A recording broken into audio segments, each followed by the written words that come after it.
Today, I'm showing you how to add accessories in Roblox Studio in a super quick and easy tutorial. First, you'll need a dummy.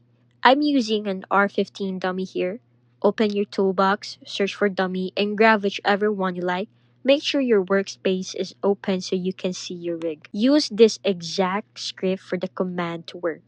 Now, head to the Roblox catalog website and pick any accessory you want. It can be clothing, accessories, anything really. I'm choosing this cool one. Just copy the ID from the URL at the top. Now, back in the studio, paste that ID into the command where it says load asset right between the codes. Then hit enter and you'll see a new model appear in your workspace with your accessory inside.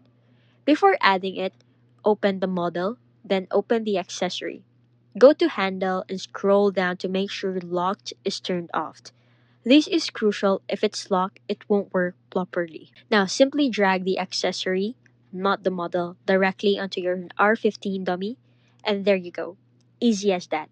You can do this with any accessory you want, and that's how to add accessories in Roblox Studio.